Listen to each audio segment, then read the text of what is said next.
नमस्कार. चला मराठी शिकूया या माझ्या यूट्यूब चॅनलच्या माध्यमातून आज आपण सुलभ बालभारती इयत्ता 6वीच्या पुस्तकातील स्वाध्याय पाहणार आहोत 9 नंबरच्या कवितेचा.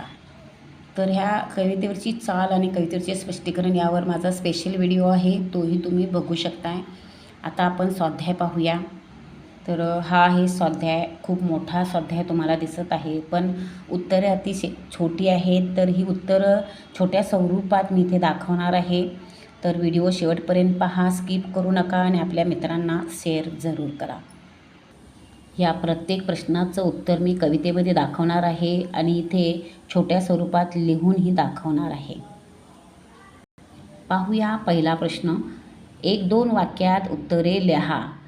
माणसाची पहिली शाळा कोठे सुरू होते? पहा, इथेच उत्तर आहे.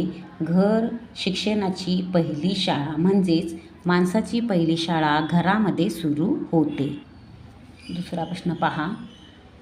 घराने कोणत्या गोष्टी जवळ कराव्यात? पहा, इथे उत्तर आहे. जवळ करावीत नवी मूल्ये, नवे ज्ञान. म्हणजेच घराने नवी मुले, नवीन ज्ञान या गोष्टी जवळ कराव्यात. पाहूया पुढील प्रश्न. आईच्या हातचे जेवण कसे असते? तर आईच्या हातचे जेवण चविष्ट असते. ते उत्तर दिसतं आहे पहा, आईच्या हातचे जेवण चविष्ट असते. पुढील प्रश्न पहा. कवीने घराचे वर्णन कोणत्या शब्दात केले आहे? तर याचं उत्तर थोडं मोठ्या स्वरूपात आहे. पहा, आपण इथेच पाहणार आहोत. पहा, घराचे वर्णन म्हणजे काय? घर म्हणजे नुसत्या देखण्यापुरती नाही, तर एक ती वास्तू आहे, आनंदी वास्तू आहे. तर तिथे नुसत्या खोल्या नसतात, तर तिथे ओल्या भावनासुद्धा असतात. घरामध्ये जिव्हाळा असतो. घर शिक्षणाची पहिली शाळा असते. तर अशा पद्धतीने आपण घराचे वर्णन करू शकतो. पहा, दरवर्षी हा प्रश्न पेपरामध्ये आलेला आहे. खालील आकृती पूर्ण करा. घर व्यक्तीला काय काय शिकवते? आपल्याला 5 गोष्टी लिहायच्या आहेत.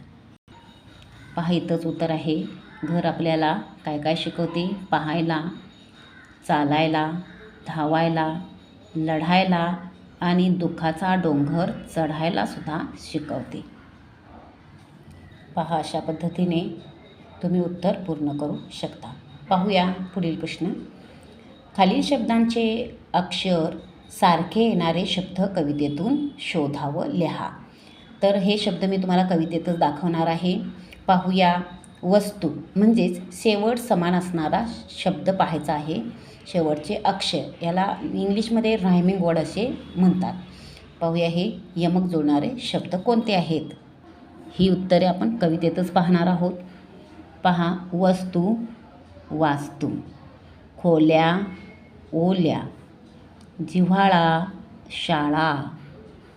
पसारा, निवारा. पाहायला, धावायला. सावधान, समाधान. भान, ज्ञान. कष्ट, गोष्ट. गप्पिष्ट, चविष्ट. अशी भरपूर शब्द इथं आपल्याला यमक जोडणारी आलेली आहेत. तर याचं उत्तर तुम्ही अगदी व्यवस्थित लिहू शकता. पाहूया पुढील प्रश्न. योग्य पर्याय निवडा. घरात हव्या ओल्या भावना म्हणजे काय आहे? तर पर्याय क्रमांक 2 हे उत्तर योग्य होईल.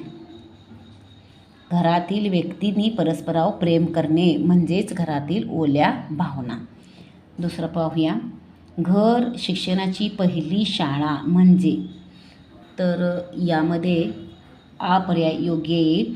घरापासून शिक्षणाला सुरुवात होते म्हणजेच घर शिक्षणाची पहिली शाळा. त्यानंतर पुढचा प्रश्न पाहूया. जवळ करावीत मूल्ये, नवीन मूल्ये, नवीन ज्ञान म्हणजे? तर या दिलेल्या पर्यायापैकी काळानुसार मूल्ये व ज्ञानातील बदल स्वीकारणे म्हणजेच नवीन मूल्ये, नवीन ज्ञान असं योग्य उत्तर होईल. तर आपण त्यापुढील प्रश्न पाहणार आहोत. तुमच्या परिसरातील घराला दिलेली नावे पहा व यादी करा.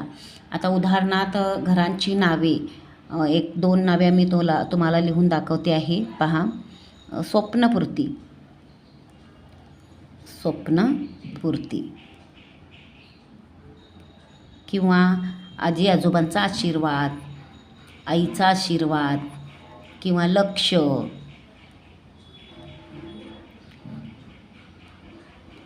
किंवा एखादं नाव लिहून आपण निवास असं लिहू शकतो. चंद्रभागा निवास.